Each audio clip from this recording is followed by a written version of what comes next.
Welcome back नाज़रीन। ख़बरुनि जी शुरूआत कंदासीं हिन अहम ख़बर सां। क़ौमी असेंबली जे स्पीकर असद कैसर क़ौमी असेंबली जो इजलास 25 मार्च 2022 ते सुबुह जो 11 वॻे पार्लियामेंट हाउस में तलब करे वरितो आहे।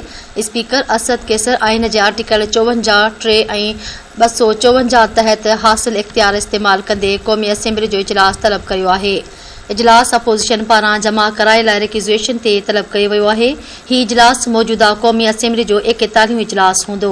अवांखे अहम ख़बर ॾियूं पिया। क़ौमी असेंबली जो इजलास सॾाइण लाइ अपोज़िशन जी जमा करायल रिक्वेज़ेशन 14 ॾींहनि जे आइनी मुदत 21 मार्च ते ख़त्म थी रही आहे, जॾहिं त क़ौमी असेंबली सेक्रेटेरिएट पारां जारी कयल बयान में चयो वियो आहे त OIC इजलास सबबि क़ौमी असेंबली जो इजलास 25 मार्च ते घुरायो वियो आहे। अवांखे अहम ख़बर ॾेई रहिया आहियूं। क़ौमी असेंबली जो इजलास स्पीकर असद कैसर 25 मार्च ते 2022 ते सुबुह 11 वॻे पार्लियामेंट हाउस तलब करे वरितो आहे। स्पीकर असद कैसर आइन जे आर्टिकल 54, 3 ऐं 254 तहत हासिल इख्तियार इस्तेमाल कंदे क़ौमी असेंबली जो इजलास तलब कयो आहे।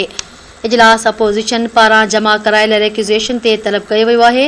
अवांखे आगाह करे रहिया आहियूं। ही इजलास मौजूदा क़ौमी असेंबली जो 41 इजलास हूंदो।